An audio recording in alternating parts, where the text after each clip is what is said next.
Good evening. I'm Senator Tim Scott from the great state of South Carolina. To all of you tuning in and participating in the political process, God bless you. This isn't how I pictured tonight, but our country is experiencing something none of us envisioned. From a global pandemic to the deaths of George Floyd and Breonna Taylor, 2020 has tested our nation in ways we haven't seen for decades. But regardless of the challenges presented to us, every 4 years, Americans come together to vote, to share stories of what makes our nation strong and the lessons we have learned that can strengthen it for further generations. Because while this election is between Donald Trump and Joe Biden, it is not solely about Donald Trump and Joe Biden. It's about the promise of America. It's about you and me, our challenges and heartbreaks, hopes and dreams.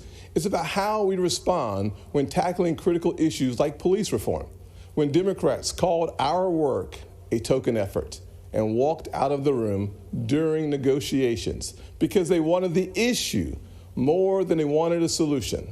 Do we want a society that breeds success or a culture that cancels everything it even slightly disagrees with? I know where I stand because you see, I am living my mother's American dream. My parents divorced when I was 7 years old, and we moved in with my grandparents into a 2-bedroom home with me, my mom, and my brother sharing a room and one bed. My mom worked 16 hours a day to keep food on the table and a roof over our heads. She knew that if we could find the opportunity, bigger things would come. I thought I had to use football to succeed in life, and my focus on academics faded away. My freshman year, I failed out. I failed 4 subjects: Spanish, English, world geography, and even civics. Trust me though, after 7 years in the Senate, I know I'm not the only one in Congress who failed civics. But even while I was failing the 9th grade, my mother always said to me, "Timmy, if you would just shoot for the moon, even if you miss, you'll be among the stars." She never lost faith in me, even when I lost faith in myself. Because of her encouragement, I went to summer school and caught up. The next year, I met my mentor, John Moniz, a Chick-fil-A operator. John saw something in me that I could not see in myself and started teaching me valuable life lessons. Like having a job would be a good thing, but creating jobs would be even better. That having an income could change my lifestyle, but creating a profit could change my community. He planted the seeds of what would become Opportunity Zones.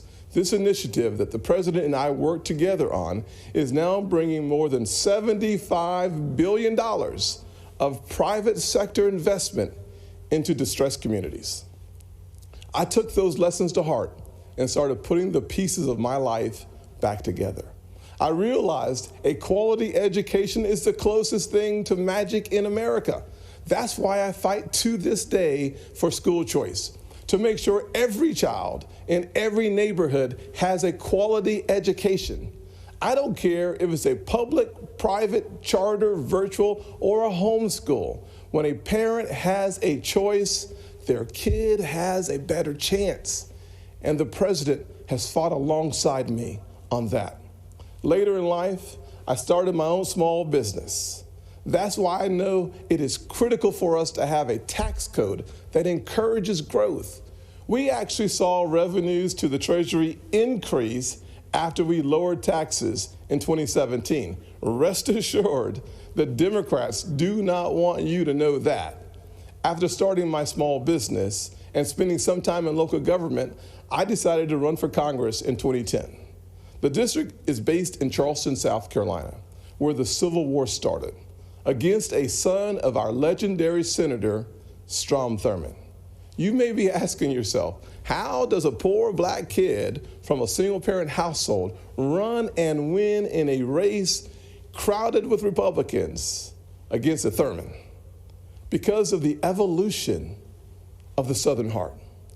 In an overwhelmingly white district, the voters judged me not on the color of my skin, but on the content of my character. We live in a world that only wants you to believe and the bad news, racially, economically, and culturally polarizing news. The truth is, our nation's arc always bends back towards fairness. We are not fully where we want to be, but I thank God Almighty, we are not where we used to be. We are always striving to be better. When we stumble, and we will, we pick ourselves back up and try again. We don't give in to cancel culture or the radical and factually baseless belief that things are worse today than in the 1860s or the 1960s. We have work to do, but I believe in the goodness of America, the promise that all men and all women are created equal.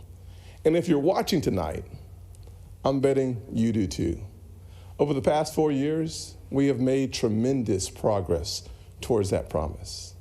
President Trump built the most inclusive economy ever.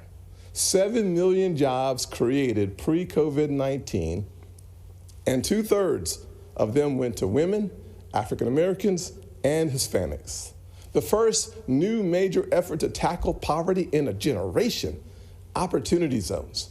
We put hard-earned tax dollars back in people's pockets by cutting their taxes, especially for single-parent households like the one I grew up in, cutting single mothers' taxes 70% on average. President Trump supported these tax cuts for those single moms and other working families and signed these policies into law, and our nation is better off for it. So, I'm going to ask you, the American people, not to simply look at what the candidates say, but to look back at what they've done. This election is about your future, and it is critical to paint a full picture of the records of Donald Trump and Joe Biden. Joe Biden said if a black man didn't vote for him, he wasn't truly black. Joe Biden said black people are a monolithic community. It was Joe Biden who said poor kids can be just as smart as white kids. And while his words are one thing, his actions take it to a whole new level. In 1994, Biden led the charge on a crime bill that put millions of black Americans behind bars. President Trump's criminal justice reform law fixed many of the disparities Biden created and made our system more fair and just for all Americans. Joe Biden also failed our nation's historically black colleges and universities, heaping blame on them as they fought to ensure our young folks had access to higher education. Once again, to clean up Joe Biden's mess, President Trump signed into law historically high funding for HBCUs, as well as a bill to give them permanent funding for the first time ever. And now Joe Biden wants to come for your pocketbooks. Unless, of course, you're a blue state millionaire. I'm serious. That's one of their solutions for the pandemic. They want to take more money from your pocket and give it to Manhattan elites and Hollywood moguls so they get a tax break. Republicans, however, passed President Trump's once-in-a-generation tax reform bill that lowered taxes for single moms, working families, and those in need. So when it comes to what Joe Biden says he'll do, look at his actions. Look at his policies. Look at what he already did and what he didn't do while he's been in Washington for 47 years. Ladies and gentlemen, people don't always see those failures because they think we're having a policy debate on two sides of an issue. That is not what is happening. Our side is working on policy, while Joe Biden's radical Democrats are trying to permanently transform what it means to be an American. Make no mistake, Joe Biden and Kamala Harris want a cultural revolution, a fundamentally different America. If we let them, they will turn our country into a socialist utopia. And history has taught us that path only leads to pain and misery, especially for hardworking people hoping to rise. Instead, we must focus on the promise of the American journey. I know that journey well. My grandfather's 99th birthday would have been tomorrow. Growing up, he had to cross the street if a white person was coming. He suffered the indignity of being forced out of school as a third grader to pick cotton, and he never learned to read or write. Yet, he lived long enough to see his grandson become the first African American to be elected to both the United States House and the United States Senate in the history of this country. Our family went from cotton to Congress in one lifetime. And that's why I believe the next American century can be better than the last. There are millions of families just like mine all across this nation, full of potential, seeking to live the American dream. And I'm here tonight to tell you that supporting the Republican ticket gives you the best chance of making that dream a reality. God bless you. And Father, please continue blessing the United States of America. God bless.